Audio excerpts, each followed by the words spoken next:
A short initial comment. I've popped up my voice with various medications to bring you this review.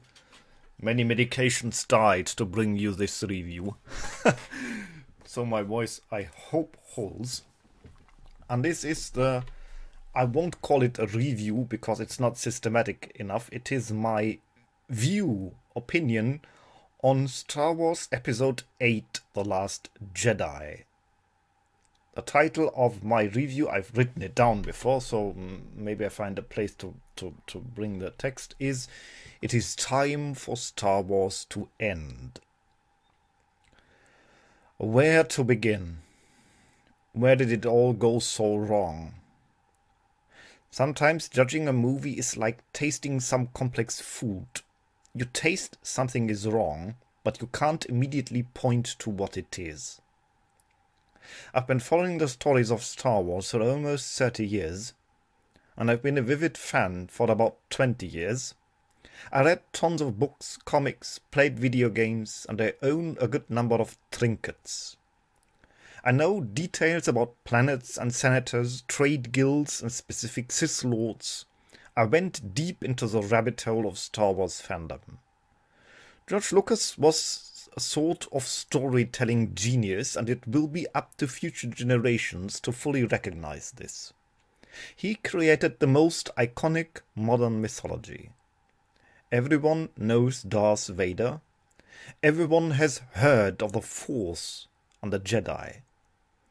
Nobody has accomplished anything like that in modern times, given how popular worldwide his mythology is. I think we can say even that no single creator has ever achieved anything like him. One has to state this fact to fully appreciate his work. Now, as it is often with great creators, they are not flawless. Often genius in the making, but not so much in every detail.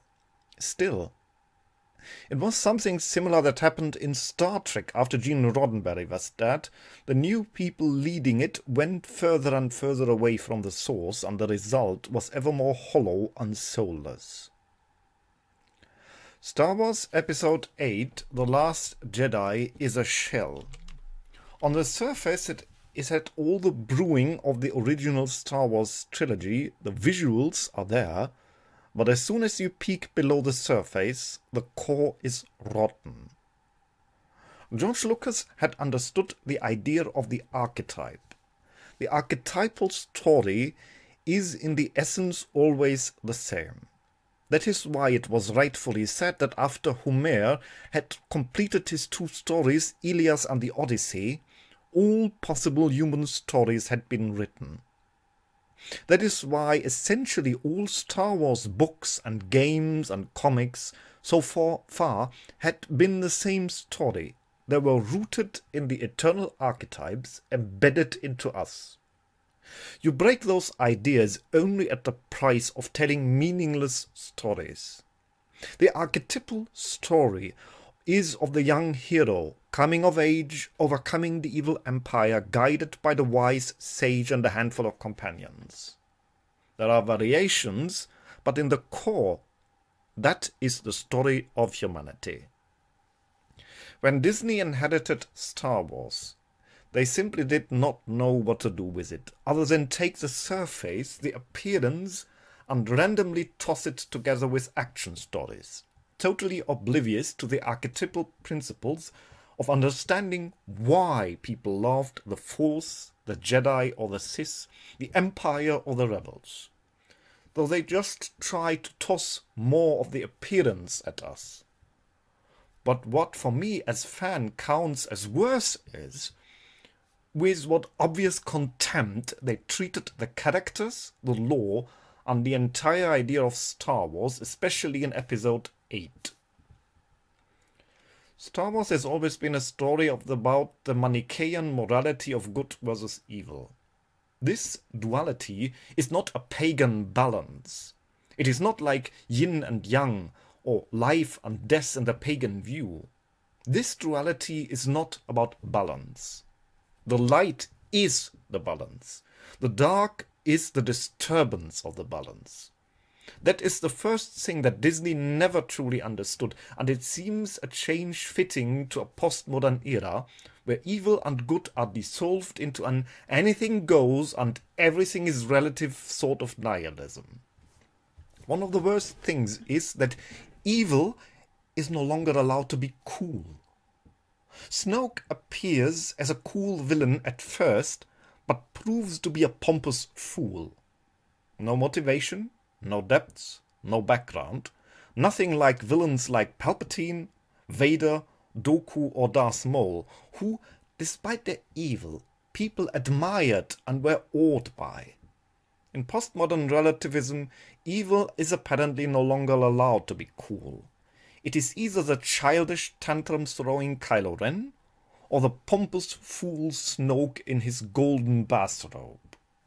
I assume a lot of social justice warriors projected their idea of Donald Trump into Snoke. The golden bathrobe, the wannabe villain who in the end is just an idiot. Dangerous, but not evil that anyone will find cool. Between dark and light side in the sense of Star Wars, there can be no balance. How can you apply that? A Sith wants to kill 1 million people, a Jedi wants to kill none, so if we kill 500,000 for the sake of balance? The Sith's darkness is not a complementing power to the light. The Sith wants absolute control. But that clear-cut and spiritual evil is something the postmodern mind cannot process. Kylo's evil also has no reason, just as the evil of Snoke has no depth. Luke just senses evil in him, which is enough wanting to kill him. With Anakin, we saw him being tempted, we saw him descend into the darkness, with Palpatine as archetypal devil in the story. Snoke is no devil, and there is never any reason for his darkness in Kylo Ren, which Luke sees. It is just mysteriously there, and that is probably how the average social justice warrior looks at the Nazi. He's just evil, no explanations needed. It fits the present-day narrative of things, which means it is entirely hollow and pointless. Likewise, the deconstruction of the male hero. Poe Dameron is not the cool hotshot like Han Solo, he's just annoying most of the time. Though artificially so, this female admiral, who doesn't even have a uniform since uniforms are evil patriarchy, withholds her plan from Poe Dameron for no reason other reason than make him appear as stupid male hotshot guided by toxic masculinity. You have to read Hollywood movies of our days always with the social justice warrior glasses on, and every seemingly absurdity becomes clear. Then all makes sense. Luke can likewise not be the wise mentor. He's a fucking white male. And the last thing Hollywood 2017 can show you is cool old white men teaching wisdom or standing for any relevant values. This is what cannot be. But no one is more out of character than Luke, and Mark Hamill commented rightly on it, saying he was virtually against everything Rian Johnson wrote about Luke. So you tell me that Luke Skywalker, the man who faced his mass-murdering father, who gave himself to the dark evil empire out of the slim hope that father he never knew had some good in him, that this man would attempt to slay his nephew only on the vague vision there might be some dark in him. It is a travesty of anything Luke Skywalker stood for. Star Wars was about trust and hope, and above all, family, whether by blood, like the Skywalkers, or family of choice, like the bond between Obi-Wan and Anakin in the prequels, or Anakin and the father figure Palpatine. The new trilogy has nothing of it. The families all die out, the Solos and Skywalker, and none of the new characters has any background or connection. When at the end of Episode VIII, Rey for the first time meets Poe Dameron, I just realized at that moment that the two of the most important characters never met for 2/3 of the entire trilogy. And that is symbolic for the errors of the entire new trilogy. Characters exist beside each other, but they strangely never seem to connect. Poe and Rey never meet. Finn is the most superfluous character since Jar Jar Binks. The old guard dies one by one without any real effect, and the new characters simply lack any gravitas or charm. I did not feel anything for them in The Force Awakens, and that hasn't changed by now. Only Rey managed to become a somewhat interesting character. The funniest thing is how the internet was full of YouTube theories, who Snoke might be, what his agenda would be, and the same with the other characters, especially Luke, of course. None of that mattered. Luke was just an old man who wanted to die on that planet. Why would he hide a map to find him in an emergency case if he just wanted to die? Or why simply not jump like into his sword in Roman style? Makes no sense, like so many things. We know nothing about his doings for 30 years. We know nothing about the state of the galaxy, the Republic, or what is going on. None of the questions we had for years was answered. Why did Luke not go to Coruscant, the Jedi Temple? Why did the Republic not take over again? Or any other political body? Who was Snoke? Why does the Republic after 30 years have no military of their own? If Admiral Holdo knew she could destroy the whole New Order fleet in one move, why did she wait before all the other ships were destroyed with that move?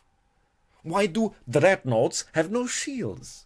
Why does Captain Phasma not shoot down the traitor Finn and instead uses a spear? Why does Kylo Ren not realize that Luke uses the blue lightsaber he, Kylo, destroyed just 5 minutes ago? If Luke has a change of heart to help the rebels, why does he not join them on the Millennium Falcon? Or uses his old X-Wing, but instead applies his apparently deadly astral projection instead of just flying there?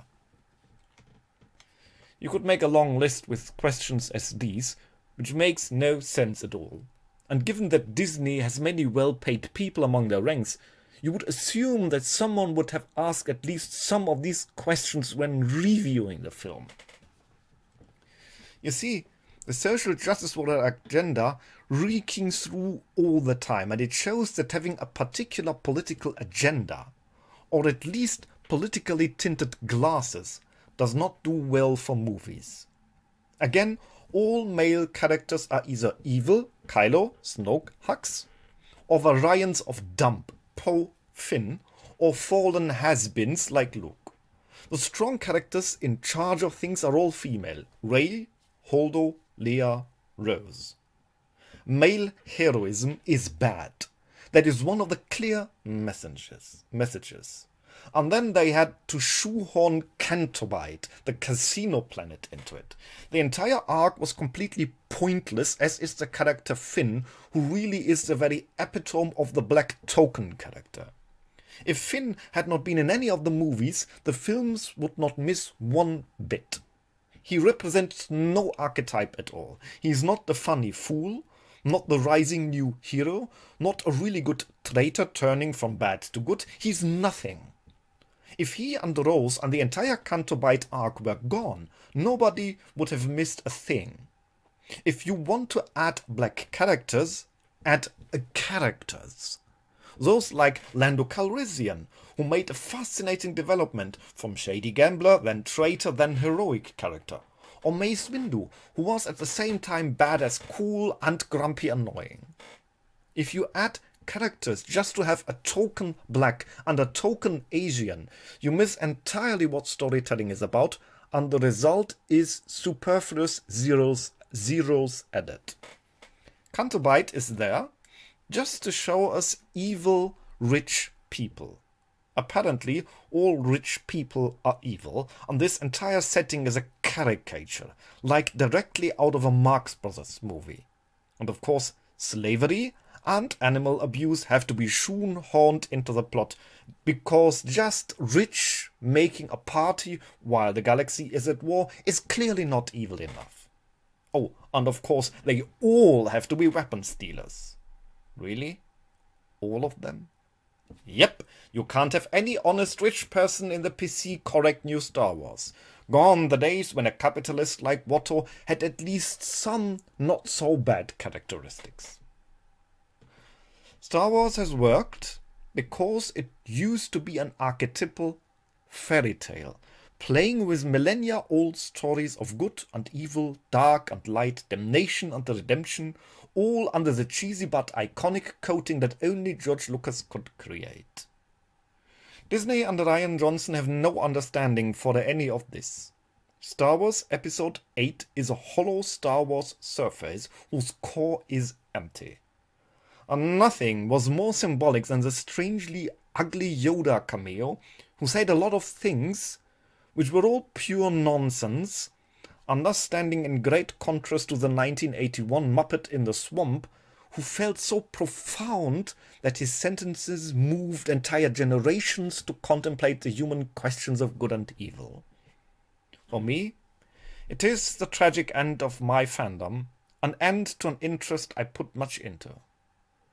Where Disney leads this new world, I have no interest to follow.